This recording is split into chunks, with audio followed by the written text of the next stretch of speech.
कभी ऐसा हुआ है कि महीने के आखिर में अकाउंट बैलेंस देखा और चिंता सी हुई? मतलब सैलरी आती है और फिर पता ही नहीं चलता कहाँ चली गई। जरूरी चीजों के लिए पैसे कम पड़ जाते हैं। ये कोई इत्तेफाक नहीं है ना?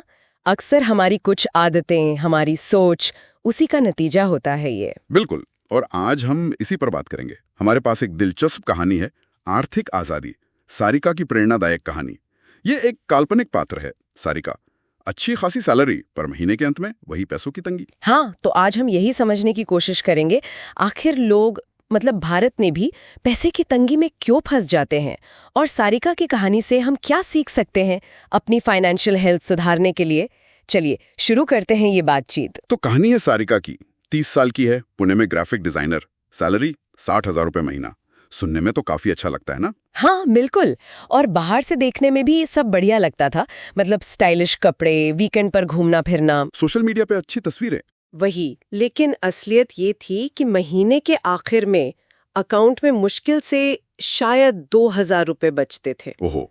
क्रेडिट कार्ड के बिल, वो ईएमआई चलती रहती हैं ना आजकल हर चीज की। हाँ। और ऐसे बहुत से खर्च जिनका कोई हिसाब ही नहीं। बस वो परेशान थी।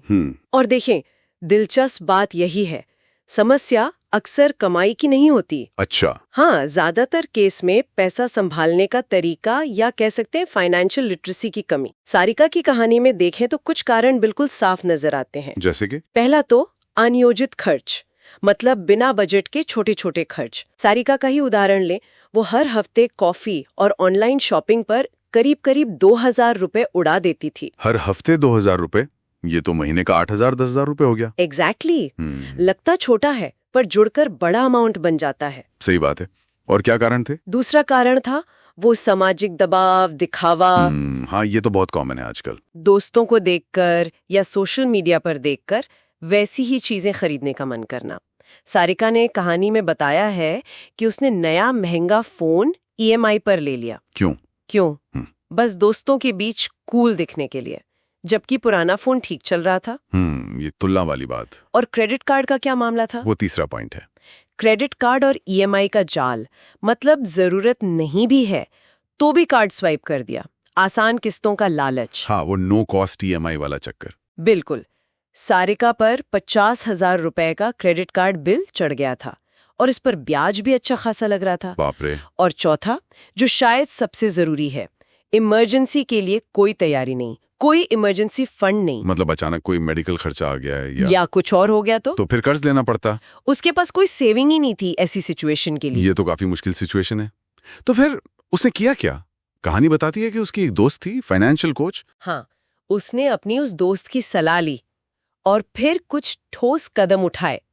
सबसे पहले तो उसने ये देखा कि पिछले 3 महीनों में पैसा गया कहाँ, और वो देखकर चौंक गई। क्या मिला उसे? करीब 15,000 रुपए हर महीने ऐसी चीजों पर खर्च हो रहे के जिनकी शायद जरूरत ही नहीं थी। 15,000 रुपए फिजूल खर्ची में? हाँ, तो पहला स्टेप यही है, अपने खर्चों को जानना, ट्रैक करना। इसके बाद उसने बजट बनाया, वो फेमस 50-30-20 रूल अपनाया। अच्छा, ये 50-30-20 वाला, ये क्या है, थोड़ा बताएंगे? हाँ, ये एक सिंपल गाइडलाइन है। अपनी कमाई का 50% जरूरतों पर खर्च करें, जैसे किराया, राशन, बिल्स वगैरह। ठीक है। 30% अपनी इच्छाओं पर, जैसे घूमना, शॉपिंग, मूवी देखना, और बाकी 20% वो बचत और निवेश के लिए। ये सुनने में तो अच्छा लग रहा है, एक फ्रेमवर्क मिल जाता है। और वो जो कर्ज था 50,000 रुपए का क्रेडिट कार्ड बिल, उसका क्या किया? वो तो टेंशन दे रहा होगा। बिल्कुल, कर्ज से निपटना उसकी प्रायोरिटी थी। उसने एक तरीका अपनाया जिसे एवलांच मेथड कहते हैं। एवलांच मेथड, ये क्या होता है? आज वाले कर्ज को, जैसे क्रेडिट कार्ड का बिल, उसे सबसे पहले चुकाने पर फोकस करते हैं। अच्छा, जहां सबसे ज्यादा ब्याज जा रहा है उसे पहले खत्म करो। हाँ, इससे लंबे समय में ब्याज पर काफी पैसा बचता है। और साथ ही उसने एक इमरजेंसी फंड बनाना शुरू किया। वो बहुत जरूरी है। कितना टारगेट रखा उसने? लक्ष्य रखा कि कम से कम 6 महीने के जो जरूरी खर्चे हैं ना, उसके बराबर रकम जमा करनी है, ताकि अचानक कोई जरूरत पड़े तो कर्ज ना लेना पड़े। सही बात है, एक सेफ्टी नेट बन जाता है। और इन्वेस्टमेंट का क्या? हाँ, वो भी शुरू किया, भले ही छोटी रकम से। कहानी में कि उसने 8,000 रुपए महीने की SIP शुरू की। SIP systematic investment plan. जी, हर महीने एक फिक्स्ड अमाउंट म्यूचुअल फंड वगैरह में जाता है। इससे निवेश की आदत बनती है और लॉन्ग टर्म में अच्छा रिटर्न भी मिल सकता है। तो सारिका की कहानी से जो मेन बातें निकल के आ रही हैं, अगर हम उन्हें संक्षेप में कहें तो मुझे लगता है पहला तो यही कि अपने खर्चों पर, छोटी छोटी चीजों पर भी नजर रखो। निश्चित रूप से पहला कदम वही है। दूसरा, एक बजट बनाओ। 50-30-20 एक अच्छा स्टार्टिंग पॉइंट है, पर उसे अपने हिसाब से एडजस्ट कर सकते हैं। हाँ, जरूरी नहीं कि सबके लिए वही फिट हो। तीसरा, इमरजेंसी फंड, वो सबसे पहले। बिल्कुल, कम से कम 6 महीने का खर्चा। चौथा, कर्ज को मैनेज करना, खासकर जो महंगे कर्ज हैं जैसे क्रेडिट कार्ड, उन्हें पहले निपटाओ। एवलांच मेथड से। और पांचवा, निवेश। जल्दी शुरू करो, भले ही छोटा अमाउंट हो। SIP एक आसान तरीका है। और एक और बात थी, वो सामाजिक दबाव वाली। हाँ, वो छठा पॉइंट, शायद सबसे मुश्किल। दूसरों को देख के खर्च मत करो, अपनी जरूरतें, अपने लक्ष्य देखो। सही कहा। ये समझना जरूरी है कि फाइनेंशियल डिसिप्लिन सिर्फ नंबरों का खेल नहीं है, ये आदतों का और सोच का खेल ज्यादा है। तो सारिका की कहानी से एक बात तो साफ है, पैसे की तंगी से निकलना सिर्फ ज्यादा कमाने से नहीं होता। असली चीज है पैसे को सलीके से संभालना, बजट बनाना और अनुशासन रखना।